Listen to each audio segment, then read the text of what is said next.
요즘 들어서 가끔 듣게 되는 단어인데 씬 스틸러라는 단어를 아마 한 번쯤은 들어보셨을 것 같습니다. 원래는 영화와 관련된 단어인데 그대로 번역해 보면 장면을 훔치는 사람이라고 번역할 수 있겠습니다. 영화나 드라마 같은 데서 맛깔나는 연기로 또 주연 이상의 주목을 받는 조연이나 단역을 이루는 말입니다. 훌륭한 연기력이나 독특한 개성으로 영화나 그 드라마에 여러 번 등장하진 않지만 엄청난 존재감을 내뿜는 사람들을 씬 스틸러라고 요즘에 흔히들 부릅니다. 아마 성도님들도 영화나 드라마를 보면서 주인공은 아니지만 눈이 자꾸 가는 어떤 조연이나 단역들이 기억이 나실 것 같습니다. 저 같은 경우도 어렸을 때는 뭐 예쁘고 잘생기고 뭐 또 그 극 안에서 능력이 출중한 주인공들이 주로 많이 보였는데 점점 나이가 들어가다 보니까 주인공보다는 그 옆에서 분량이 많지는 않지만 자신에게 주어진 역할을 잘 감당해내면서 그걸 살려주는 그런 사람들이 점점 더 눈에 들어오는 것을 느끼게 됩니다. 왜 그런가 곰곰이 생각해 봤더니 어쩌면 우리가 사는 삶이 대부분 어렸을 때는 내가 마치 이 세상의 주인공이 될 수 있는 것처럼 나도 주인공으로 살아야겠다 이렇게 생각을 해서 그런 어떤 주인공의 역할들에 더 관심이 갔을지 모르는데 점점 더 삶을 살다 보니까 이 세상에도 여전히 어떤 주인공 역할을 하는 사람들은 극소수로 정해져 있고 내 삶은 어찌 보면 그런 평범한 조연이나 또 단역과 같은 그런 것처럼 느껴져서 그런 건 아닐까라는 생각도 들었습니다. 설교를 시작하면서 왜 이 얘기를 드리냐면 성경을 읽다 보면 앞에서 말씀드렸던 이 씬 스틸러 같은 존재들을 우리가 더러 만나게 되는 것 같습니다. 우리가 많이 들어서 잘 알고 있는 인물들은 아니지만 성경에 짧게 기록되어 있음에도 불구하고 강한 인상과 도전을 주는 인물들이 있다라는 얘기입니다. 성경을 읽다가 이런 분들을 만나게 되면 굉장히 큰 보화를 발견한 듯한 그런 느낌을 갖습니다. 오늘 우리가 사사기 6장의 말씀을 보는데 사실 사사기 앞부분을 읽어보면 가장 먼저 떠오르는 인물은 바로 사사 기드온일 것입니다. 하나님의 사사로 미디안과 싸워서 정말 말도 안 되는 놀라운 전쟁에 승리를 하는 인물이기 때문이죠. 300용사들과 함께 13만 5천 명이나 되는 놀라운 그 전투에서 승리를 해냈던 인물입니다. 그런데 사실 이 미디안과의 전쟁을 승리로 이끈 주역이 기드온 혼자만은 아닐 것입니다. 물론 기드온의 역할이 컸던 건 사실이지만 그 기드온과 함께 이 전쟁을 담당했던 300용사들을 비롯해서 이름도 빛도 없는 정말 기드온 뒤에서 수많은 헌신을 한 사람들 그 모두가 주인공일 것입니다. 이 기드온 뒤에는 이런 조연과 단역과 같은 그런 놀라운 사람이 있었다라는 사실을 우리는 이 본문을 통해서 배울 수 있습니다. 어찌 보면 이런 무명의 믿음의 사람들은 우리에게 더 큰 감동을 줄 때가 있습니다. 오늘 이런 무명이었지만 하나님의 나라를 위해 헌신한 사람들의 이야기를 통해 오늘 하나님께서 우리에게 무엇을 교훈하시는지 함께 말씀을 나눠보려고 합니다. 오늘 본문에 나오는 이 무명의 선지자를 먼저 좀 주목해 보면 좋겠습니다.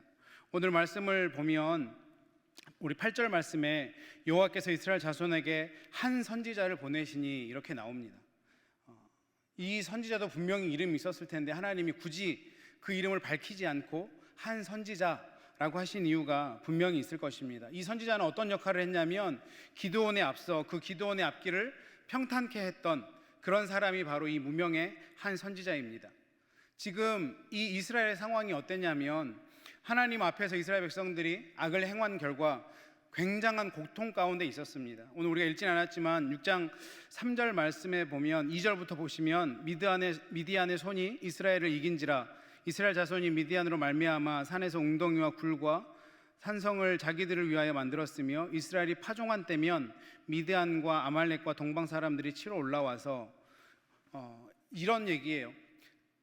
7년 동안이나 이 이스라엘 사람들이 파종을 하면 씨를 심고 이것을 거둘 때가 되면 미디안 사람들, 아말렉 사람들, 동방에 있는 사람들, 뭐 쉽게 얘기하면 싸움 잘하는 사람들입니다.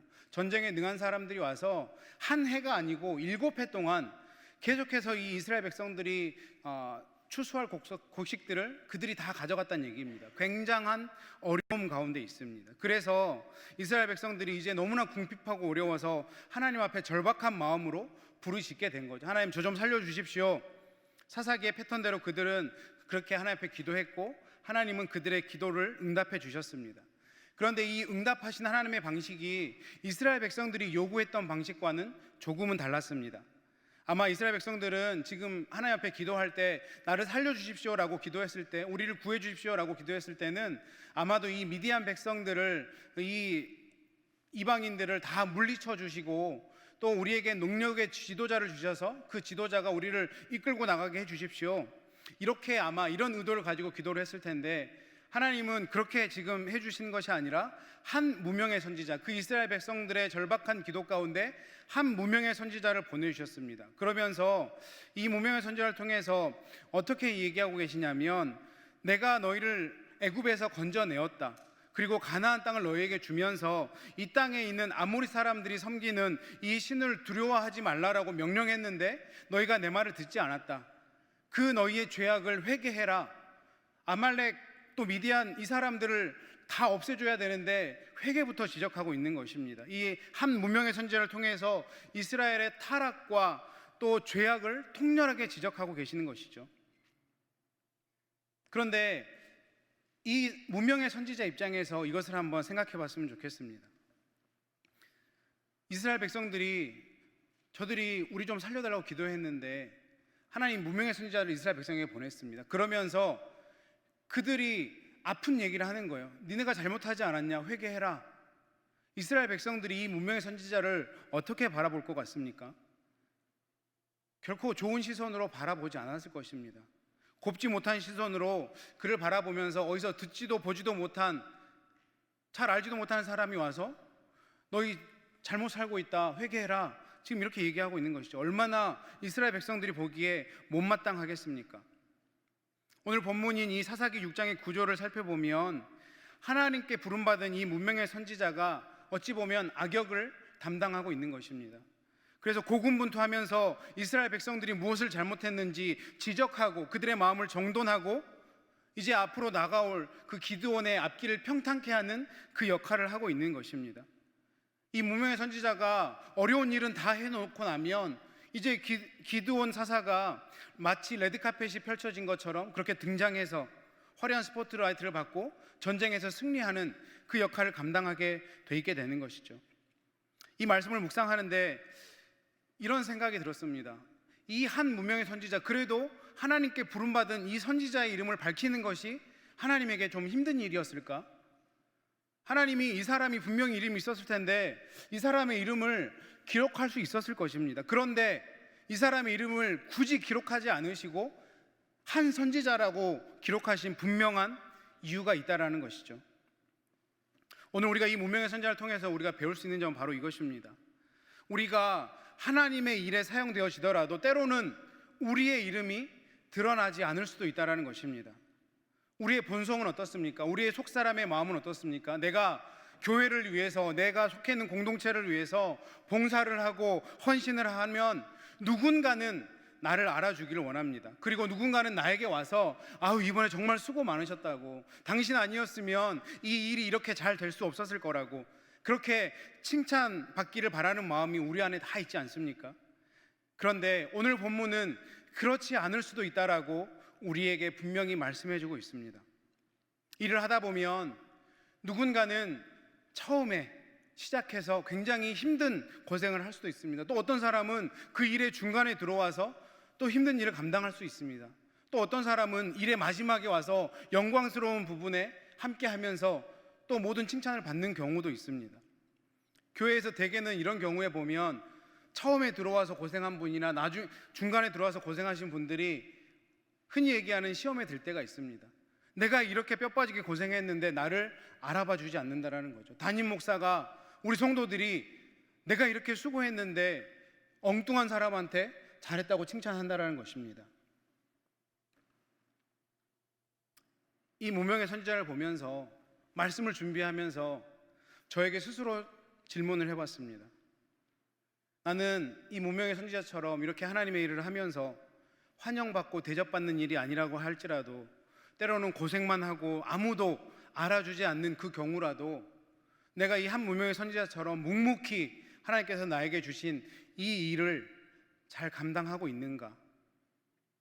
오랫동안 이 질문을 스스로에게 던져봤는데 그렇다라고 자신 있게 대답할 수가 없었습니다. 목회자이라서 성도님들이 작은 것에도 늘 격려해 주시고 또 칭찬해 주시고 도와주시고, 이런 것들이 어느 순간 제 마음 가운데 또 제 삶 가운데 녹아져 있는 것을 깨닫게 되었습니다. 조금씩 이런 결단들이 무너져가는 저의 모습을 발견하게 되었습니다. 우리 성도님들의 마음은 어떻습니까? 성도님들의 모습은 어떻습니까? 내가 하나님을 사랑했던 그 사랑한 그 마음으로, 나를 구원해 주신 그 은혜에 감사한 마음으로, 비록 내가 이 교회 가운데 드러나지 않아도, 누가 알아주지 않아도 내가 하나님을 사랑하는 그 마음으로 내가 이 일을 감당하겠습니다, 그 마음의 고백이, 그 신앙의 고백이 변치 않고 계십니까? 우리 주님이, 또 우리가 존경하는 많은 믿음의 선배들이 이 길을 묵묵하게 걸어왔기 때문에 오늘의 우리가 있을 수 있는 것입니다. 그리고 이 시대에도 우리 사랑하는 믿음의 다음 세대들을 위해서 그 길을 묵묵하게 걸어가야 되는 사람을 주님은 찾고 계십니다.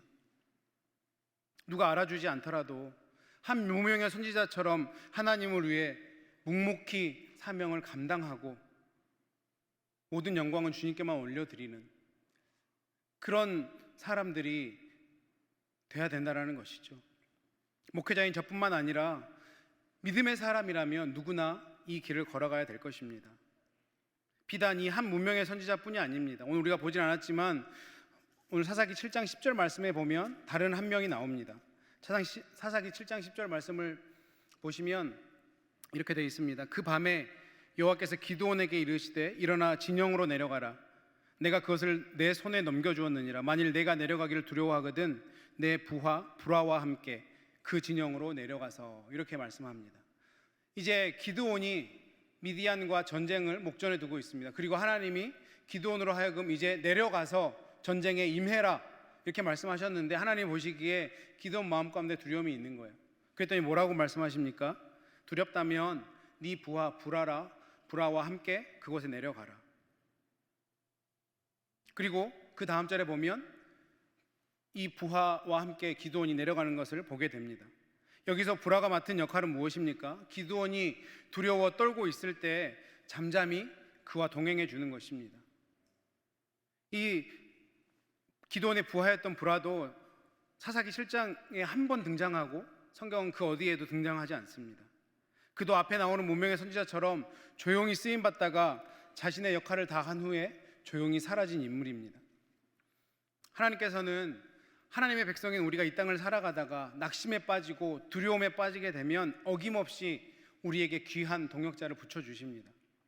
하나님께서는 다른 어떤 도구보다 동역자를 통해서, 사람을 통해서 우리를 회복시키시기를 원하십니다.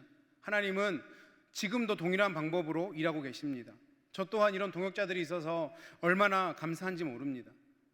제가 전도사 하던 시절부터 하면 이제 17년의 세월을 목회를 하고 있습니다. 기드온처럼 목회를 하면서 두렵고 떨리는 순간이 얼마나 많았는지 모릅니다. 그런데 그럴 때를 되돌아보면 내 혼자의 힘으로 할 수 없고 정말 하나님을 붙잡을 수밖에 없을 때, 그렇게 하나님밖에 없습니다, 저에게 은혜 주십시오, 그렇게 기도했을 때 때를 따라 도우시는 하나님의 은혜가 있었는데, 그 은혜를 되돌아보면 대부분의 경우 하나님께서 동역자를 붙여주셨던 것을 제가 발견할 수 있었습니다. 제가 2006년에 유학을 오고 또 감사하게 이 교회에서 중고등부를 섬기게 되었습니다.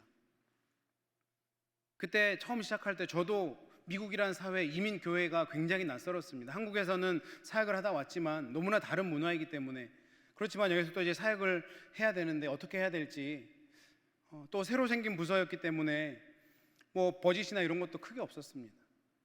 그런데 그때 하나님께서 함께 동역하는, 이미 여기서 사역하고 있었던, 아시는 분도 있겠지만 크리스나 전도사님과 그 당시에 하워드 전도사님 함께 유스 사역을 감당하면서 얼마나 큰 도움을 받았는지 모릅니다. 시간이 지나면서 그분들이 정말 귀하게 나를 섬겼구나. 하나님이 그분들을 통해서 이 놀라운 일을 이루셨구나. 얼마나 감사했는지 모릅니다. 그뿐이 아닙니다. 지금도 우리 교회와 성도님들을 섬기는데 얼마나 좋은 동역자들이 많은지 모릅니다. 때로는 시간을 내어서 단기 선교를 같이 가기도 하고, 때로는 시간을 내어서 교회가 필요하다고 하면 자기의 시간과 자기의 힘을 써서 맛있는 음식도 해주시고, 또 기도 부탁을 드리면 최선을 다해서 기도해 주시고, 또 어렵다 하면, 또 도와야 될 것이 있다 하면 본인도 어려운데도 역시나 물질로 도우시는 많은 동역자들이 지금도 계십니다. 제가 교회에 와서 참 많은 단기 선교를 다녔습니다. 제일 많이 간 곳이 겨울에 애리조나 선교를 아마 10번 내지 11번 갔던 것 같습니다. 그때마다 우리 청년들이 함께 했습니다. 이름도 빛도 없이 청년들이 함께 가서 섬겨 주었기 때문에 그 많은 복음의 씨앗들이 심기워질 수 있었던 것이죠. 이런 분들을 보면서 얼마나 감사한지 모릅니다. 지금도 하나님은 동일한 방법으로 우리 가운데 역사하고 있는 것이죠. 그런데 문제는 이것입니다. 그 믿음의 사람들, 이름이 밝혀지지 않음에도 불구하고, 누가 알아주지 않음에도 불구하고, 아주 작은 역할임에도 불구하고 어떻게 이 일들을 잘 감당할 수 있었을까? 한 무명의 선지자나 브라와 같은 이 사람들처럼 커튼 뒤에 숨어서 묵묵히 그 일을 감당하면서도 어떻게 그렇게 충성되이 또 기쁨으로 일들을 할 수 있었을까? 그 원동력이 어디에 있었을까 묵상했는데 답은 간단했습니다. 그들에게는 믿음이 있었던 것입니다. 어떤 믿음입니까? 세상은 이 무명의 선지자나 브라와 같은 사람에게 주목하지 않고 온통 주인공에게만 주목하고 모든 영광을 돌릴 때, 하나님께서는 이 무명의 선지자나 브라와 같은 사람의 수고도 주인공 기드온의 수고만큼이나 똑같은 무게로 인정해 준다라는 그 믿음을 가지고 하나님의 일을 감당했다라는 것입니다. 믿음장이라고 불리는 히브리서 11장, 우리 너무나 잘 알고 있습니다. 거기에 우리가 정말 존경하는 많은 믿음의 거장들이 나옵니다. 아브라함, 이삭, 야곱, 모세, 여호수아, 기드온, 다윗, 정말 많은 사람들이 나옵니다. 그런데 이 히브리서 11장은 여기서 멈추지 않습니다. 믿음의 영웅들을 열거한 다음에 이름 없는 무명의 사람들도 하나님은 히브리 기자를 통해서 언급하십니다. 히브리서 35장부터 38장까지를 보면 이렇게 말씀합니다. 여자들은 자기의 죽은 자들을 부활로 받아들이기도 하며, 또 어떤 이들은, 그들의 이름을 밝히지 않습니다. 어떤 이들은 더 좋은 부활을 얻고자 하여 심한 고문을 받되 구차히 풀려나기를 원하지 아니하였으며, 또 어떤 이들은 조롱과 채찍질 뿐 아니라 결박과 옥에 갇히는 시련도 받았으며, 돌로 치는 것과 톱으로 켜는 것과 시험과 칼로 죽임을 당하고 양과 염소의 가죽을 입고 유리하여 궁핍과 환난과 학대를 받았으니, 이런 사람은 세상이 감당하지 못하느니라. 그들이 광야와 산과 동굴과 토굴에 유리하였느니라. 이름도 빛도 없이 주님을 사랑하는 그 마음 하나로 고통 가운데서도 어려움 가운데서도 믿음을 잃지 않았던 그 수많은 믿음의 사람들을 하나님은 외면하지 않으시고 기록해 주셨습니다. 그분이 바로 우리 하나님이십니다. 때로는 내가 하나님과 교회와 가정을 위한 이 나의 수고와 헌신을 아무도 알아주지 않는 것처럼 느껴질 때가 있습니다. 그런데 이것을 기억하십시오. 사람들은 알아주지 않을 수 있습니다. 내 옆에 있는 사람, 심지어 내 가족도 알아주지 않을 수도 있습니다. 하지만 우리 주님은, 우리 하나님은 다 알고 계시고 보고 계시고 기억하고 계신다는 사실, 이 한 가지 사실은 우리가 잊어서는 안 되는 것입니다. 아마도 우리가 언젠가 하나님 앞에 서게 되는 그날, 히브리서 11장 38절 이후에 다른 무명의 믿음의 사람들의 이야기를 하나님은 지금도 기록해 가고 계실 것입니다. 하나님의 생명책에 저와 여러분의 그 이름이 있을 것이라는 것을 우리는 반드시 믿어야 되는 것입니다.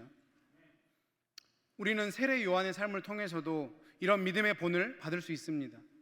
구약에서 예언된 세례 요한의 역할은 무엇입니까? 광야에서 외치는 소리입니다. 세례 요한은 소리의 역할을 감당했던 사람입니다. 소리의 특징이 무엇입니까? 보이지 않는다라는 것입니다. 실체가 없는 것이죠. 또한 소리는 메시지를 듣기 원하는 사람들에게 전달되는 순간 사라집니다. 만약 소리가 그 실체에 대한 미련이 남아서 사람들 귀에 들려졌는데도 계속해서 없어지지 않으면 아마 그 사람은 거의 미치고 팔짝 뛸 것입니다. 계속해서 소리가 들리면 큰일 나는 거죠. 세례 요한이 맡았던 역할이 딱 그런 역할이었습니다. 자기 자신은 드러내지 않고 철저하게 예수 그리스도만 증거하는 사람입니다. 그리고 나서 자신이 증거한 예수 그리스도가 이 땅 가운데 역사에 등장하게 되니까 미련 없이 역사의 무대에서 사라졌습니다. 가끔 대통령 선거를 할 때 보면 그 옆에서 앞장서서 돈도 시간도 써가며 도와주는 사람들을 보게 됩니다. 자신이 최선을 다해서 자기가 지지하는 후보가 대통령이 되면 보통은 대통령이 그 사람에게 좋은 보직을 주게 됩니다. 대통령 옆에서 권세를 함께 누리는 것이 일반적인 이치입니다. 그런데 세례 요한은 그렇지 않았습니다. 세례 요한의 마음이 어땠을까 한번 생각해 보신 적이 있습니까? 예수님이 오시기 전에, 역사에 등장하시기 전에 정말 많은 사람들이 세례 요한을 마치 예수님처럼 떠받들었습니다. 그를 따르던 열광했던 군중들이 심지어 자신을 따랐던 제자들조차도 자신에게 등을 돌리고 새로운 인물인 예수님에게로 향할 때 보통 사람들 같았으면 마음이 결코 쉽지 않았을 것입니다. 하지만 세례 요한은 어떻게 얘기했습니까? 그는 흥하여야 하겠고 나는 쇠하여야 하리라. 이 믿음의 고백을 했습니다. 그리고 자신의 말처럼 자기가 맡은 역할을 다 한 후에 참수형을 당하고 역사의 현장에서 사라졌습니다. 이 모든 일을 아시는 예수님께서 마태복음 11장 11절에 뭐라고 말씀하셨습니까? 내가 진실로 진실로 이르노니 여자가 낳은 자 중에 세례 요한보다 큰 자가 없다. 예수님은, 하나님은 기억하고 계시는 것입니다. 세상 사람들의 눈으로 보면 세례 요한은 실패자일 수 있습니다. 하지만 주님은 그를 그렇게 평가하지 않았다는 것이죠. 여자가 낳은 자 중에 이보다 큰 자가 없다. 요즘 심심치 않게 들리는 것이 한국 교회에 대한 지탄이 아주 무섭게 들립니다. 특별히 대형 교회들이 잘못하고 또 일부 목회자들의 타락이 정말 많은 사람들의 공로를 사는 것이 우리가 마주한 현실입니다. 당연히 교회가 교회로서의 역할을 잘못하면 지탄받고 또 꾸지람 받아야 됩니다. 그리고 그런 모습으로부터 돌아서야 합니다. 하지만 제가 믿는 것 중에 하나는 여전히 한국 교회가 드러나지는 않지만 많은 곳에서 지금도 어려운 이웃들을 섬기고 또 이름도 빛도 없이 주님의 자녀로 살아가며 복음을 전하고 살아가고 있다는 사실입니다. 그리고 그분들이 지금도 교회에, 하나님 나라에 큰 힘이 되고 있습니다. 제가 예전에 봤던 다큐멘터리, 잊지 못하는 다큐멘터리가 있습니다. 철가방 우수씨라는 제목의 다큐멘터리였습니다. 많이 배우지 못한 분이었습니다. 그래서 한국에서 중국집 배달원을 하시는 분의 이야기입니다. 김우수 씨라는 분인데 이분이 70만 원의 월급을 받고 중국집에서 배달 일을 하셨습니다. 그런데 70만 원을 받으면서도 매달 그 월급에서 불우한 이웃을 돕기 위해서 5만 원씩, 10만 원씩 그렇게 3명의 아이를 도왔습니다. 그런데 그가 배달하던 중에 뜻밖의 교통사고로 죽게 되었습니다. 그런데 죽고 나서 보니까 그분이 사망보험을 들어놨는데 사망보험 4천만 원 전액을 내가 혹시 죽게 되면 어린이 재단에 전체를 다 기부하겠다. 이것이 알려지면서 사람들에게 많은 감동을 주었습니다. 고 김우수 씨를 취재하는 그 카메라를 보니까 생전에 그가 기거했던 고시원의 쪽방, 그것을 카메라로 담았는데 그가 그 쪽방에 있던 책상 위에는 그 김우수 씨가 그동안 후원했던 3명의 어린아이의 사진이 담겨있는 액자와 그리고 그 아이들이 감사의 편지를 썼던 편지가 놓여 있었습니다. 그런데 그것과 함께 제 눈길을 사로잡았던 것은 그 책상 한켠에 있던 다 낡은 성경책 한 권이었습니다. 우리 교회 안에는 예수를 믿는다고 하면서도 세상에 손가락질 받는 짓을 하는 사람도 있지만 이 고 김우수 씨처럼 여전히 순전한 마음으로, 순전한 믿음으로 세상을 향해, 어려운 이웃을 향해, 하나님 나라를 향해 누가 알아주든 알아주지 않든 묵묵히 그 길을 가는 사람이 있다는 것을 저는 믿습니다. 여전히 우리 교회 안에도 이 한 문명의 선지자와 같이 기드온의 부하였던 브라와 같이 정말 그렇게 묵묵히 하나님을 섬기는 사람들이 많이 있습니다. 제가 신방을 다니다 보면 우리 성도님들의 상황을 보게 됩니다. 그렇게 녹록한 상황이 아님에도 불구하고 교회가 필요하다 하면, 선교지가 필요하다 하면, 내가 어렵고 힘들어도 정말 기도하는 마음으로 나의 물질로 또 나의 시간으로 그렇게 돕는 성도님들을 볼 때마다 얼마나 감사한지, 또 얼마나 목회자 한 사람으로서 도전을 받는지 모릅니다. 세상 사람들이 주목해 주지 않아도, 한 교회 안에서 주목해 주지 않아도 내가 하나님의 백성인 그 이유 때문에 정말 하나님께서 나에게 맡겨주신 작은 일이라도 그렇게 충성하며 성실하게 감당해 나가는 그 사람을 통해서 하나님은 오늘도 하나님의 나라를 이루어 가십니다. 이제 말씀을 맺겠습니다. 혹시 신앙생활 하면서 내 삶이 녹록지 않아서 내가 어쩔 수 없어서 하나님 더 사랑하고 싶고 더 섬기고 싶은데 그렇지 못해서 늘 하나님 앞에서 어려운 마음으로 예배하는 성도님들이 있습니까? 걱정하지 마십시오. 하나님 앞에서는 조연이 없습니다. 우리는 하나님 앞에서 모두 다 주인공들이요, 하나님은 똑같은 무게로 우리의 헌신과 우리의 마음을 받아주시는 분입니다. 혹시 또 우리 성도님들 중에 내가 교회를 위해서 이렇게 열심히 섬겨왔는데 몇 년을 섬겨도 왜 나를 이렇게 알아주지 않는지 마음에 조금 상처받고 어려운 마음 때문에 아파하고 있는 분들이 있습니까? 그것 또한 다 내려놓으십시오. 사람은 몰라줄 수 있지만 우리 주님은 지금도 지켜보고 계시고 알고 계시고 그것을 하나님의 생명책에 기록하고 계시는 것입니다. 우리 모두는 하나님 나라의 주인공들입니다. 비록 내가 하는 일이 너무 작아 보일 수 있지만 하나님 보시기에는 작은 일이 아닙니다. 지금 그 마음으로 하나님을 더 섬기십시오. 더 사랑하시고 더 예배하십시오.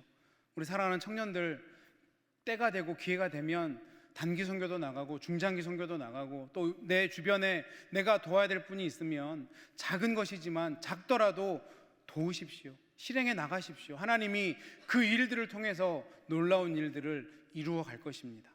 그렇게 될 때 언젠가 우리가 하나님 앞에 서게 되는 그날, 하나님께서 정말 맨발로 우리를 맞이하러 나오시면서 잘했다, 수고했다, 내 사랑하는 아들아, 내 사랑하는 딸아, 그렇게 안아주는 그 품으로 우리가 안기게 될 것입니다. 이번 한 주간 또 우리가 하나님께서 허락하신 삶의 터전에서 살아갈 텐데 정말 작은 것에도 그렇게 충성하며 하나님 생각하며 살아가실 때 정말 다음 주에 한 주간 살아내시고 이 자리에 와서 예배할 때 나의 그 작은 섬김에, 헌신에 기뻐하시고 하나님의 일들을 이루어 나가는 것을 경험하시고 또 그 감격과 감사로 뜨겁게 예배하시는 저와 여러분 되시기를 주님의 이름으로 축원합니다. 기도하겠습니다.